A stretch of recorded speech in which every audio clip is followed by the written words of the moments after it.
Ini adalah channel Malfest, menghadirkan alur cerita yang sangat the best, bisa menghibur dan menghilangkan stres. Yang belum subscribe ya subscribe dulu guys. Hey, semua yang aku lakukan itu untuk melindungi kalian. Jika kalian tidak mau mendengarkanku, bagaimana caranya aku melindungi kalian? Apakah kalian semua ingin berakhir seperti Dale? Hah? Teriak Pak Stephen. Di momen itu, Donna datang ke sana dan begitu terkejut serta sedih melihat keadaan Dale yang sangat mengenaskan. Episode 26 dibuka dengan pertengkaran suami istri antara Jim dengan Tabby. Isi pertengkarannya sih gak terlalu penting teman-teman. Mereka berdua cuman kurang sepaham aja, saling menyalahkan dan merasa paling benar satu sama lain. Lalu setelah perdebatan yang panjang itu, sama sekali tidak menghasilkan apa-apa selain perbedaan pendapat sampai akhir. Mereka berhenti bertengkar saat mendengar suara teriakan Nightmoon di luar sana. Pada keesokan harinya, terlihat Jed mengajak Pak Stephen untuk melihat temuannya. Jed menempelkan semua kertas dari dalam botol ke dinding. Ia menduga bahwa angka-angka tersebut mungkin saja semacam kode atau mungkin algoritma tertentu yang bisa memberitahu mereka tentang bagaimana Tabby bisa terlempar ke kota Camden setelah terjatuh dari mercusuar. Mungkinkah kota malam kelam dan kota Camden berada di ruang yang sama tapi di dimensi yang berbeda? Apakah ini adalah peristiwa yang disebut retakan dimensi? Ucap Jed. Please, udah Jed. Ngebul kepala saya gak ngerti bahas begituan, sela Pak Stephen. Dan karena Jed membahas tentang pohon botol, Pak Stephen pun cerita bahwa dulu saat ia pergi ke hutan bersama Sarah, Pak Stephen juga sempat menemukan sebuah pohon botol, tapi bukan faraway. Maksudnya cuman pohon biasa, nggak ada lubang teleportnya. Pak Stephen juga sempat mengambil salah satu botol dan melihat isinya. Secari kertas bertuliskan angka 1864. Bentar, kata Jed. Ia lalu memeriksa kertas-kertas di dinding dan ternyata angka 1864 juga ada di sana. Di mana pohon botol yang kedua ini Pak Stephen? Tanya Jed.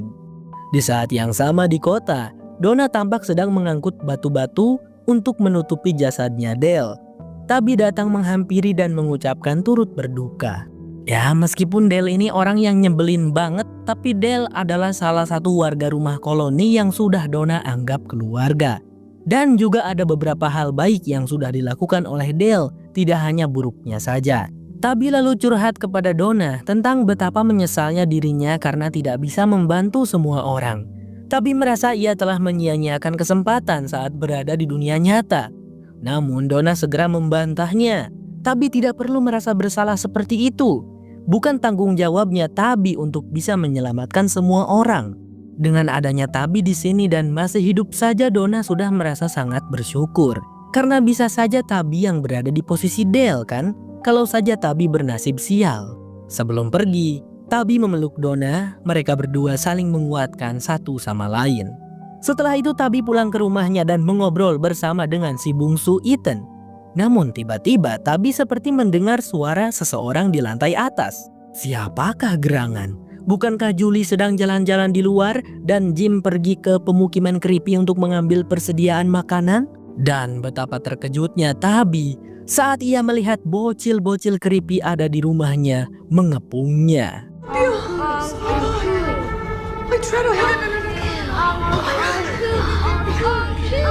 Asli guys, bukan jump scare tapi ngeri banget dan bikin kaget. Saat Ethan datang menyusul, bocil-bocil creepy pun menghilang. Pak Stephen mengunjungi klinik untuk melihat keadaan si Randall. Untungnya kata Christy keadaan pemuda itu sudah membaik. Lalu Christy memberitahukan sebuah kabar gembira. Di dalam mobil ambulans yang dinaiki Tabby, tidak hanya ada persediaan obat tapi juga ada sebuah alat ultrasound portable.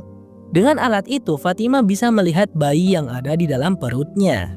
Wih, bagus juga. Nanti akan kukabari Alice dan Fatima, ucap Pak Stephen. Di rumah koloni, Alice nampak syok setelah mendengar pengakuan Fatima. Tapi ia berusaha berpikir positif. Mungkin mereka harus menanyakannya kepada Christy. Mungkin ada penjelasan ilmiahnya akan hal yang dialami Fatima ini. Tak berselang lama, Pak Stephen mengetuk pintu. Kedatangannya adalah untuk memberitahukan tentang ultrasound portable, tapi Alice dan Fatima keburu memotong duluan. Mereka berdua sepakat untuk menceritakan ngidam aneh Fatima kepada Pak Steven.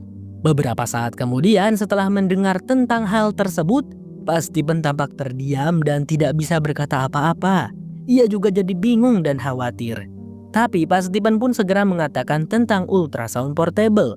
Dengan alat itu, mereka bisa melihat bayi yang ada di dalam kandungan Fatima. Dengan alat itu mungkin mereka bisa memastikan bayinya Fatima baik-baik saja atau tidak. Di penjuru lain rumah koloni, Victor nampak bersiap dan Pak Henry menanyakan dia mau pergi kemana.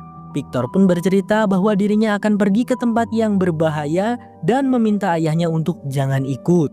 Tapi karena takut ayahnya sedih, Victor mengizinkan Pak Henry untuk menemaninya dalam perjalanan. Singkat cerita, keduanya sudah di hutan dan Victor sudah menceritakan kalau dirinya akan mencari boneka Jasper di Gua Nightmon. Karena Victor yakin boneka tersebut bisa menolong mereka semua. Namun setelah Pak Henry tahu apa itu Gua Nightmon, dia nampak khawatir. Victor menyuruh ayahnya untuk kembali, tapi Pak Henry tidak mau. "Victor, ayah baru saja berhasil menemukanmu. Ayah tidak ingin kehilanganmu lagi. Jika kau ingin pergi, kita pergi bersama," ucap Pak Henry dengan tegas. Victor pun tak punya pilihan lain selain mengizinkan ayahnya untuk ikut. Beberapa saat kemudian, Pak Henry dan Victor sudah berada di dalam gua. Dan Victor meninggalkan jejak menggunakan tentara mainan agar nanti mereka bisa tahu arah jalan keluar. Namun setelah sampai di tempat di mana waktu itu Victor melihat Jasper, sekarang boneka tersebut tidak ada di sana. Bahkan makhluk-makhluk Nightmon-nya juga tidak kelihatan satupun sekarang. Victor awalnya kebingungan dan panik. Tapi kemudian ia memutuskan untuk masuk lebih dalam ke gua Nightmon tersebut. Pak Henry mah ya ikut aja lah.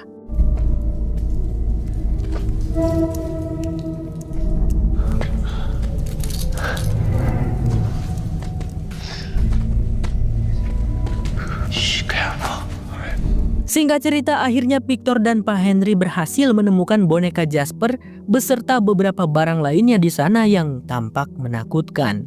Semakin menakutkan lagi di saat Victor dan Pak Henry menyadari kalau di sana juga ada makhluk-makhluk Nightmon yang tertidur.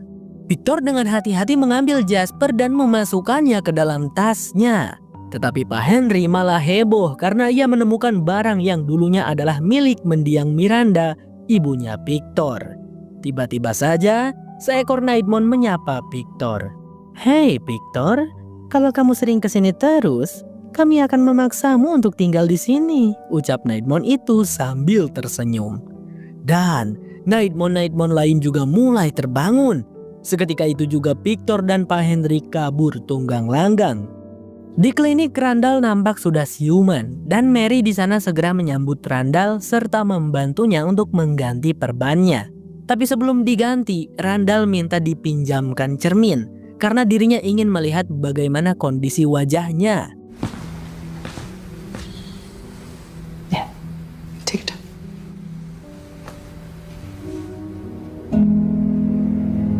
Ngeri juga teman-teman. By the way, kenapa ya Randall tidak dibunuh dan malah dibiarkan hidup oleh makhluk-makhluk Nightmon?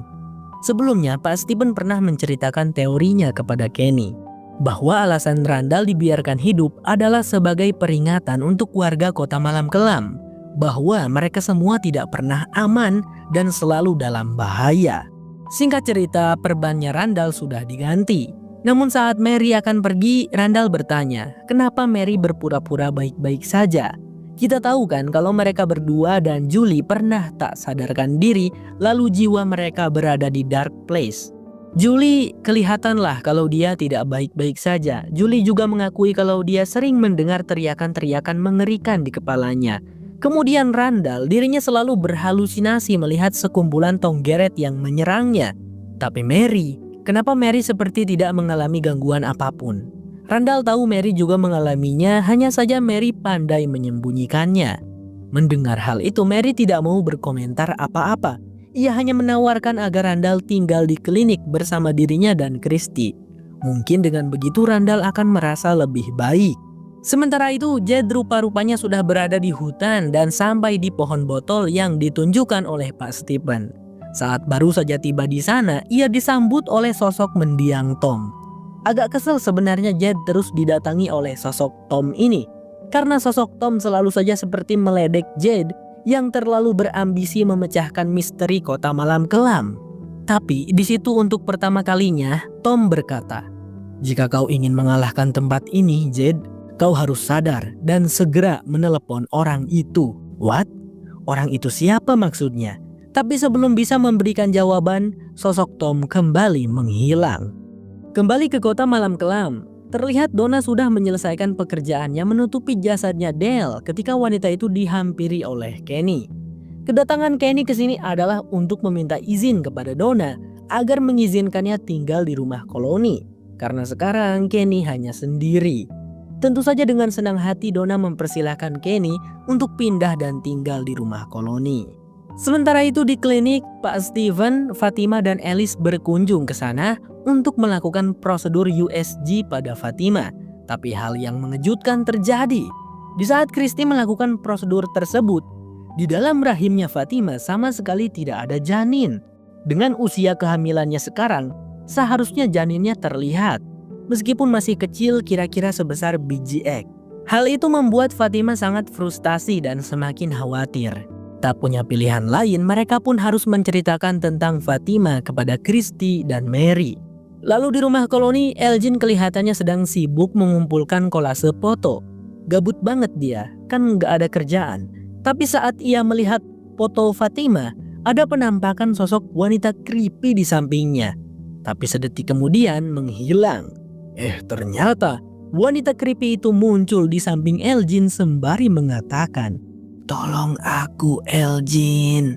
Aku akan menyelamatkan kalian semua. Aku akan membantu kalian semua pulang," ucap wanita creepy. Waduh, apakah itu benar? Tapi minta tolong apa sih? Bikin penasaran ya kan guys? Singkat cerita, Jed sudah kembali ke bar dan nampaknya ia juga sudah mengumpulkan kertas-kertas dari dalam botol pohon kedua. Tak berapa lama, Tabby dan Ethan datang mengunjunginya karena katanya ingin membantu Jed. "Wah, kebetulan sekali," ujar Jed. Karena sekarang ini ia baru saja menemukan bahwa angka-angka yang ada di pohon botol faraway sama persis dengan yang ada di pohon botol kedua. Tak ada satupun yang beda. Jed semakin yakin angka-angka tersebut adalah kode tertentu yang harus mereka pecahkan. Lalu beberapa saat kemudian ketika mereka bertiga sedang berupaya untuk mencari jawaban, tanpa sengaja Tabby melihat gambar yang Jed buat, yaitu gambar patung creepy di pemukiman creepy. Tabby sangat terkejut saat melihatnya. Samar-samar ia teringat akan mimpi buruknya saat masih kecil. Tabby masih ingat karena mimpi buruk itu selalu dialaminya berulang kali. Dan di mimpi tersebut, Tabby kecil berada di sebuah tempat yang terdapat patung-patung creepy. Lalu Tabby juga melihat 3 buah batu besar berwarna merah. Di mana di sana Tabby kecil melihat sesuatu yang sangat mengerikan. Tapi untuk hal itu Tabby sama sekali tidak ingat. Ia tidak ingat apa yang dirinya lihat. Mendengar hal itu Jed nampak terkejut karena ia sama sekali belum bilang tentang 3 batu merah. Itu artinya Tabby tidak berbohong tentang mimpinya. Kemudian Tabby berkata, "Tidak hanya Miranda, aku juga mendapatkan penglihatan tentang tempat ini sebelum datang kemari. Tapi aku hanya tidak tahu," ujar Tabby.